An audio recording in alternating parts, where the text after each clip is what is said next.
We've run into scorpions the size of battle tanks. 3 men died from eye rot last week, and I've sweaten enough to fill a lake. Emperor help me. I love this place. It's just like home.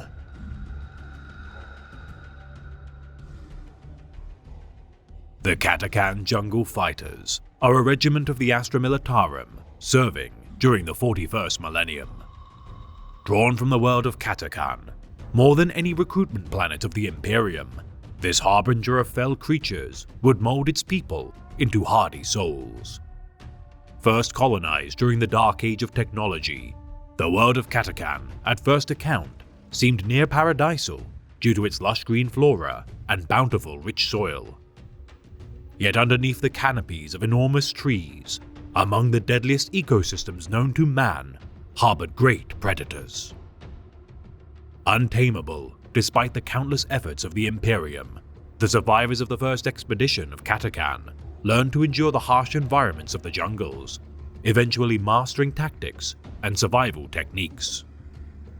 Realizing that such mortal men would prove invaluable in the wars across the expanse of the void, the Departamento Munitorum sought to unleash these jungle fighters onto similar death worlds, which regardless paled in comparison to the threats of Katakan. Physically and mentally resilient through sheer attrition in the face of brutal circumstance, those too weak to survive fill the bellies of the monsters of Katakan and add to the cycle of death, growth, and predation. Half of the Death World's populace perish before taking their first steps, with a further half of those that survive diminishing by the young age of 10 cycles. Simply maturing to the age of adulthood is a rite of passage in itself, for a child born of Katakan must, regardless of their stature, learn to evade the great beasts of the jungles whilst harvesting non-poisonous plant life and game for nourishment. Immensely muscular in physique, as if chiseled from stone by an artificer, rival regiments of the Astra Militarum jokingly return to the Katakans as baby Ogryns, though never within earshot, to prevent grievous injury. Championing resourcefulness above all virtues, it is to the great peril for even traitor Astartes to underestimate these mortal souls, for many Chaos warbands have attempted to lay siege to Katakan, only to fall to the talons of its fauna or the blades of the jungle fighters. Their homeworld demanding a large proportion of their regiment to stand vigil and defend its soil from trespassers, those who are dispatched to the far corners of the galaxy have earned great renown from the wider Imperium. Raising dozens of regiments per Terran standard year, the sons and daughters of Katakan never falter in their duty to serve the Emperor. Each squadron often comprised of blood relatives due to drawing from isolated nomadic tribes of the planet.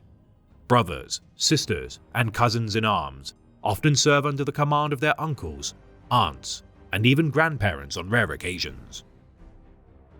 Traits such as loyalty, teamwork, and camaraderie within the regiment are unparalleled when compared with other Astra Militarum regiments, and as such, the discipline of each Katakan soldier is ironclad. Trading their manpower for resources such as medicine and armaments with the Departamento Munitorum, these crucial supplies facilitate the survival of Katakan's people due to the lack of industry present on the Death World. Their gloried service lasting thousands of years, more than most regiments of the Astra Militarum, the Katakan jungle fighters' losses are among the highest. Highly individualistic and aggressive beyond measure, the jungle fighters wear red bandanas to symbolize their sworn oath to spill their blood in the name of the Master of Mankind.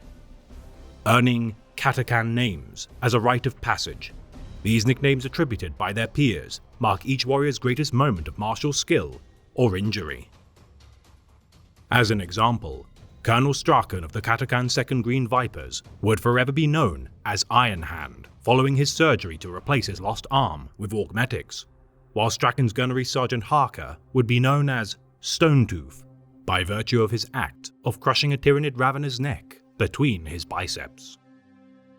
Electing their senior officers to the ranks of sergeants, lieutenants, captains, and colonels, though commissars bear the authority of the elite Schola Progenium, they are regardless widely disrespected by their subordinates, and as such have the highest casualty rate of any regiment of the Astra Militarum.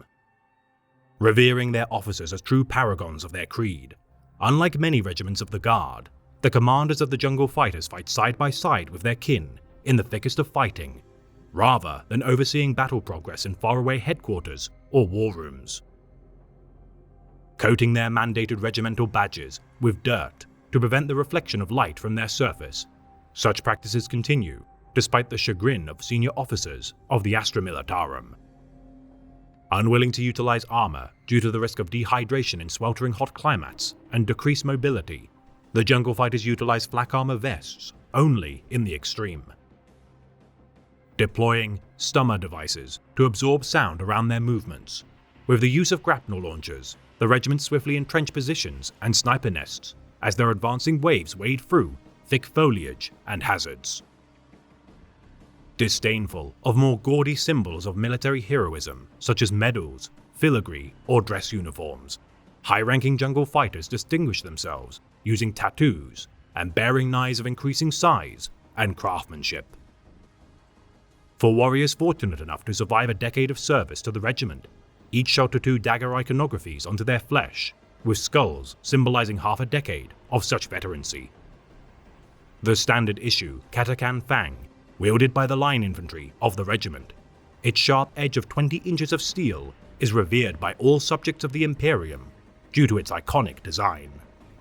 Smaller, black-tinted Night Reapers are better suited for infiltration missions requiring espionage, and when coated in vicious poisons, wounds inflicted by its blade are near impossible to close nor heal. Finally, the largest variant knife, known as the Devil's Claw, is an armament bequeathed only to the regiment's Devils. Its size more befitting the title of a short sword due to its length of between 3 to 4 feet long, the Devil's Claw's reputation is regarded by even Xenos races, with the Greenskins regarding them as the Cutters. The blade's center hollowed out and filled with mercury to increase its swing when cutting. On a rare few occasions, the most senior officers bear power swords mimicking the design of the Devil's Claw. Fighting with las carbines of the Mark IV design, these lightweight close-range weapons are suited well for the tactics of ambush and traps favored by the regiment. Wielding flamers and demolition charges capable of devastating carnage, the warriors of Katakan often proclaim that such volatile weapons would never dare to harm a warrior of their creed, and are often seen by other regiments as arrogant brutes. Laying immobilizing traps to allow for the armored regiments of the Jungle Fighters to lay waste to enemy positions, their enemies struggle often in vain to free themselves or escape with but a few limbs intact. Even a small cut from such booby traps often infect their enemies with necrotizing viruses, facilitating gangrenous wounds, which further diminish their foes. Such hostile environments, replete with deadly toxins, encouraging vast amounts of field chirurgeons to be trained in the use of medicinal treatments for such infections, for there is no shortage of poison among the countless thorned vines and jagged plant lives of Katakan.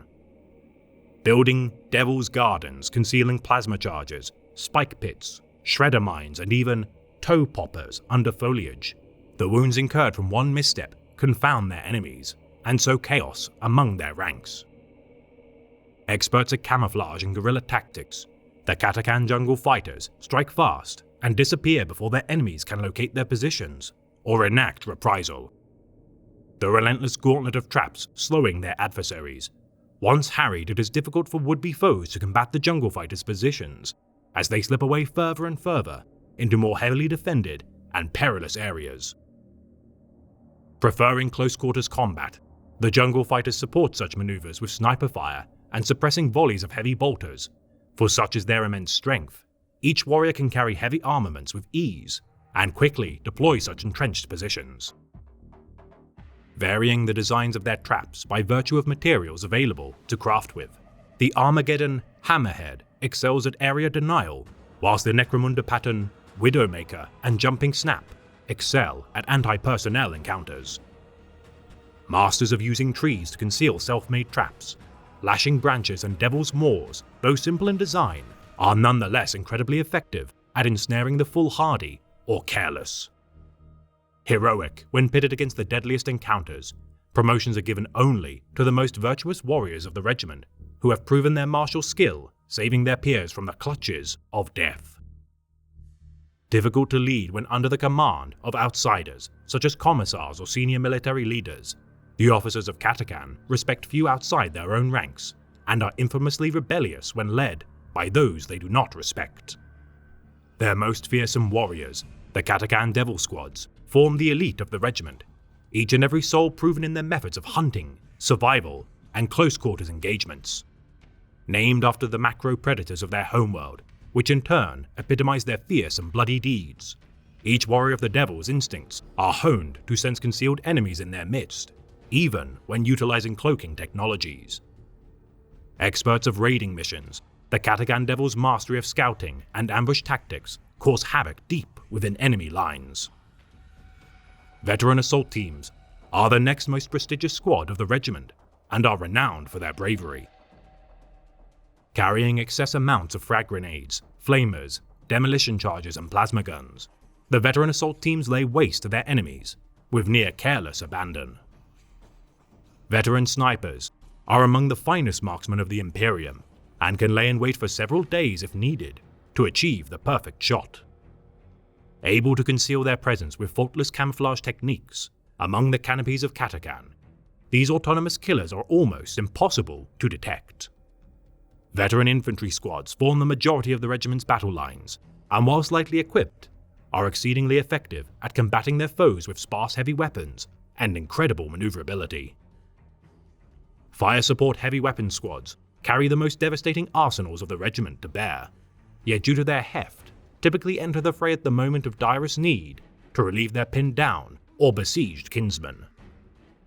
Ogryn squads comprise the native populace of such abhumans and reinforce their numbers with off-worlders, often without the consent of their previous commanding officers.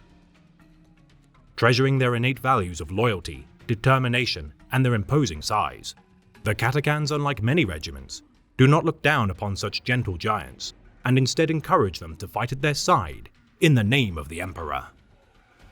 Fielding few armored divisions of heavy vehicles due to their slow movement and impracticality when incorporating their battle doctrine, the Katakan jungle fighters instead heavily utilize Sentinel Scout Walkers.